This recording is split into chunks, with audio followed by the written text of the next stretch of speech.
Hello बच्चा लोग, मैं हूँ Taruni Verma from me N coaching classes. और आज के लेक्चर में हम कवर करेंगे fraud and misrepresentation. Fraud and misrepresentation fraud and misrepresentation अगर आप थोड़ा सा सोचो, खुद से गौर करो तो लगता तो सेम सेम है, बट इसमें ना कुछ फ़र्क होता है। और वो फ़र्क क्या है वो हम आज देखेंगे। ठीक है, पहले हम पढ़ेंगे फ्रॉड। ठीक है, फ्रॉड क्या होता है? फ्रॉड मतलब धोखा देना। फ्रॉड मतलब धोखा देना। ठीक है, फ्रॉड मीन्स या फिर इंक्लूड जो फ्रॉड है। चलो मैं लेती हूँ। फ्रॉड मीन्स और include any of the following acts. ठीक है, अभी हम है ना कुछ एक्ट्स के बारे में पढ़ेंगे, वो देखेंगे। ठीक है, कि ऐसे कौन कौन से एक्ट्स है। ठीक है, following acts committed by parties to contract, committed by parties to contract or with his convenience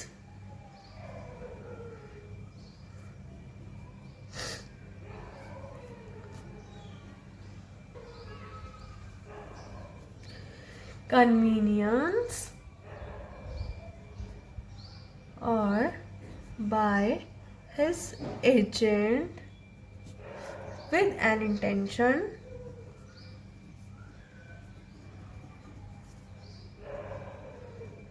to deceive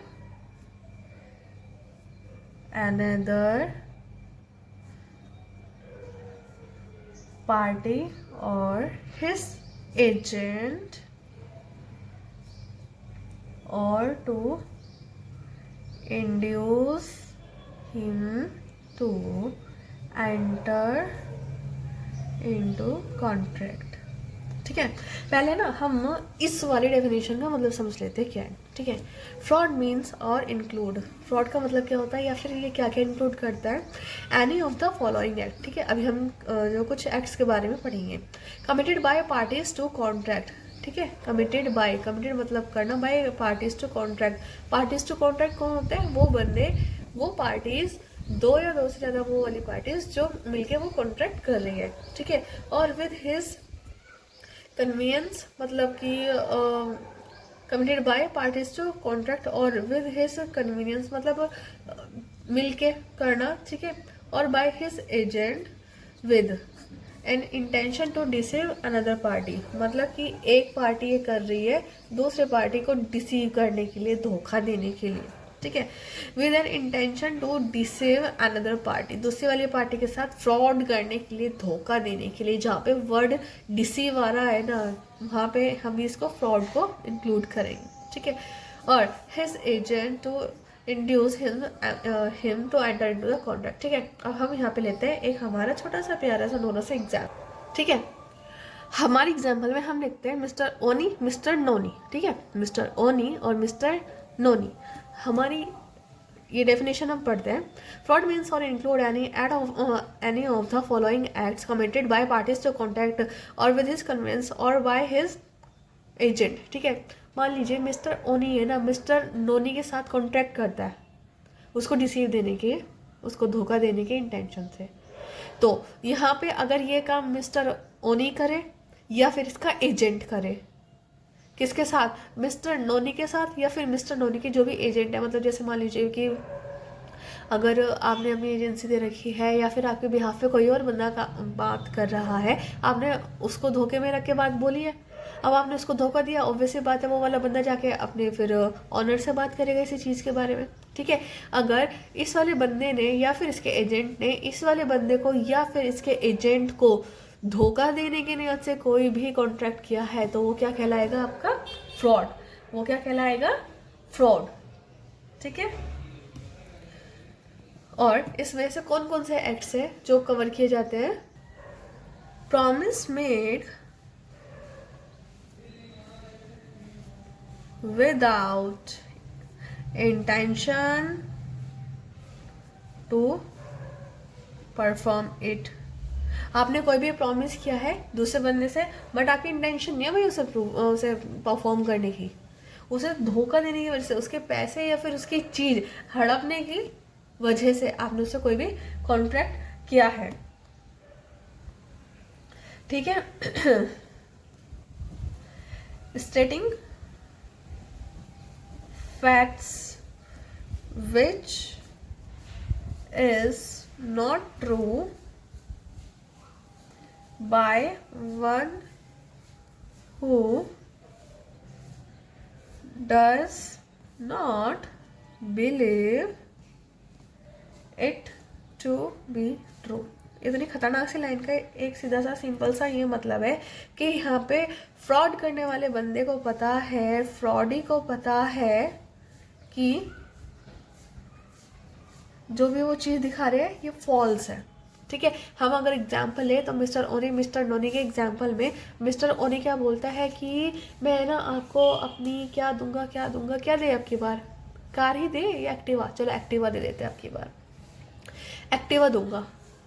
mister नोनी से कहा कि मेरी एक्टिवा तो बहुत अच्छी है और इसको सिर्फ 2 ही महीने हुए हैं और इसमें कोई कमी भी नहीं है, पर रियल बात क्या है, उस एक्टिवा में उसको 2 साल से ज़्यादा हो चुका है। उसने अपने फ्रेंड से थोड़ा सा बातचीत करके उसके पेपर्स कुछ ही टाइम पहले के बनवाए, उसका कई बार एक्सीडेंट हो चुका है, वो बाहर खड़ी रहती थी, उसके मतलब मटेरियल ख़राब हो चुका है, तो ऐसे ही नकली मटेरियल लगवा के मिस्टर ओनी ने मिस्टर नोनी को एक्टिवा सेल करने की कोशिश की। ठीक है। मान लीजिए अगर एक्टिवा आती है 80-90 हज़ार की, बोल दिया सेकेंड हैंड है 50 की ले लो। अब मिस्टर नोनी को क्या पता था, उन्होंने देखा उसकी कंडीशन ठीक लगी, उन्होंने ले ली, बट यहाँ पे उसकी वैल्यू 20,000 या 10,000 भी नहीं थी। तो यहाँ पे हम ये बोल सकते हैं ना कि मिस्टर नोनी के साथ यहाँ पे डिसीव हुआ है, धोखा हुआ है, फ्रॉड हुआ है। ठीक है। एक्टिव कंसीलमेंट, जानबूझ के छुपाई गई है चीज़ें, जानबूझ के चीज़ें छुपाना कि किसी प्रोडक्ट में कोई कमी है। And any other act fitted to deceive. इसका मतलब ये है कि हमने जो ऊपर एक्ट्स पढ़े हैं कि कौन कौन से एक्ट्स, आपकी इंटेंशन थी ही नहीं, आप परफॉर्मेंस को करना ही नहीं चाहते थे। ठीक है। और यहाँ पे फ्रॉडी को पता था कि भाई जो भी ये चीज़ है ये गड़बड़ है, बट फिर भी इसको करना, कॉन्ट्रैक्ट को करना। और एक्टिव कंसीलमेंट मतलब जानबूझकर चीज़ें छुपाना। ठीक है। किसी जो प्रोडक्ट हम उसको दे रहे हैं उसमें कुछ कमी है। Next, any other act fitted to deceive. भाई और भी कोई जितने हमने ऊपर पढ़े हैं इसके अलावा कोई भी एक्ट जो दूसरे बंदे को डिसीव करने के लिए किया गया है। एंड नेक्स्ट, एनी एक्ट या फिर omission which law declare fraudulent, या फिर कोई भी ऐसा एक्ट या फिर कोई भी ऐसी चीज जो आपको अपने कस्टमर को बतानी चाहिए थी और आपने नहीं बताई है, वो लॉ ने डिक्लेयर कर रखा है, वो लॉ ने डिक्लेयर कर रखा है। या तो आपने कोई काम ऐसा किया है जो कि गलत है, डिसीव करने के लिए दूसरे बंदे को धोखा देने के लिए उससे किया गया है, या फिर कोई ऐसी चीज़ है कि किसी भी प्रोडक्ट की आपको अपने कस्टमर को बतानी चाहिए थी पर आपने उसको नहीं बताई और लॉ ने बोला है कि वो फ्रॉड है, वो एक्ट फ्रॉडुलेंट है। ठीक है। या फिर किसी अदर लॉ में भी बताया गया कि कोई भी पर्टिकुलर काम है वो फ्रॉड कहलाएगा, तो हम उसको फ्रॉड की कैटेगरी में ही रखते हैं। ठीक है गाइस, तो ये है फ्रॉड। और आगे इसके एसेंशियल्स क्या क्या होते हैं हम वो नेक्स्ट लेक्चर में कवर करेंगे। ये वाला लेक्चर थोड़ा सा लंबा हुआ जा रहा था। सो गाइज आई होप आपको ये लेक्चर मेरा पसंद आया होगा, समझ आया होगा। सो मिलते हैं आपसे नेक्स्ट लेक्चर में। Till then thank you and take care.